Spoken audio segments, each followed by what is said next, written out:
semaine, pratiquement un mois pendant toutes les vacances de Pâques, le jardin d'acclimatation va se mettre à l'heure de l'outre-mer. C'est quoi se mettre à l'heure de l'outre-mer? C'est ouvrir ses allées, ses pelouses, l'ensemble de sa superficie à ces 12 territoires, départements et régions et leur dire vous êtes chez vous.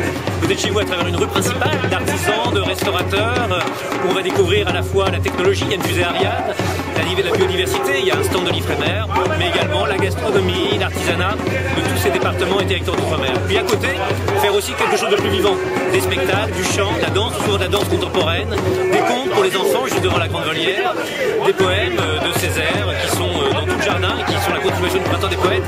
Donc à la fois une dimension intellectuelle, mais qui doit rester festive, une dimension populaire, artisanale, mais qui doit rester de qualité. C'est ça les deux jambes sur lesquelles marche cette exposition et je pense que c'est ce qui fera son succès, en tout cas ce qui a fait le succès de cette inauguration, de cette ouverture. Certes la destination touristique, certes la culture, vous avez vu ces danses folkloriques, mais aussi il y a à découvrir des personnages qui sont peut-être moins connus, comme le Chevalier Saint-Georges. On imagine toujours que ce sont les danses traditionnelles. Il y a un grand musicien qui était Saint-Georges. Je crois que le public a besoin de savoir ce qu'est vraiment l'outre-mer et c'est l'objectif de cette année des outre-mer, c'est de changer le regard, de mieux faire connaître le territoire, faire un peu tomber les préjugés.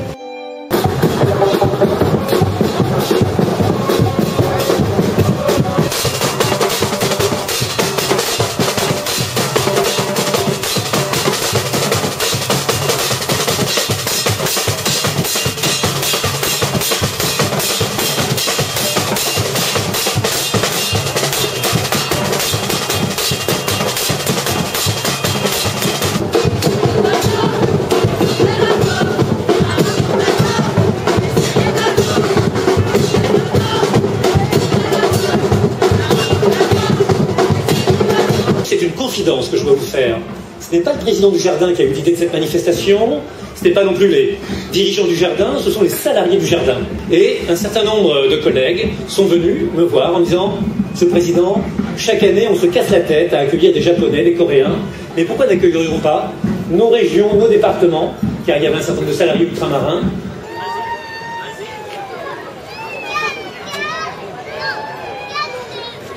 C'est un des grands philosophes de la Martinique, l'ami d'Aimé Césaire, René Ménil, qui a dit cette phrase qu'on devrait redire toutes les semaines dans le monde entier et partout. Nous ramassons des injures pour en faire des diamants. J'ai regretté personnellement que soit née une toute petite polémique autour d'un fait qui existe. De 1870 à 1910, 33 exhibitions d'êtres humains ont eu lieu dans ce jardin, qui ont montré des Uruguayens, des Cosaques, des Indiens, des Marocains, mais aussi des Africains et des Amérindiens. Je voudrais en dire juste un mot. Je pense que ces manifestations ont eu des objectifs qui étaient différents, des plus nobles aux plus sordides, des préoccupations qui étaient différentes, des plus scientifiques aux plus mercantiles, des statuts différents, certains étaient salariés, d'autres étaient de véritables humiliations. Et parmi les spectateurs, il y avait aussi bien Gobineau que Anatole France. Et donc aujourd'hui, la chose est simple. Si un seul homme a été humilié dans ce lieu, il faut le regretter, et un seul homme exploité, c'est un homme de trop. Et c'est ce que nous pensons tous ici, la direction du jardin.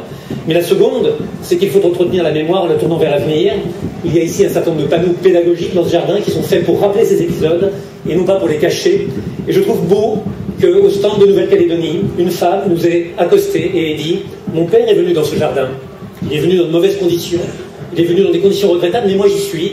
J'y suis en femme libre, en femme heureuse, en quelqu'un qui décide ma vie, qui décide de mon parcours, et qui vient ici la tête haute, non pas pour regretter, non pas pour condamner, mais pour montrer, pour faire découvrir, pour partager. »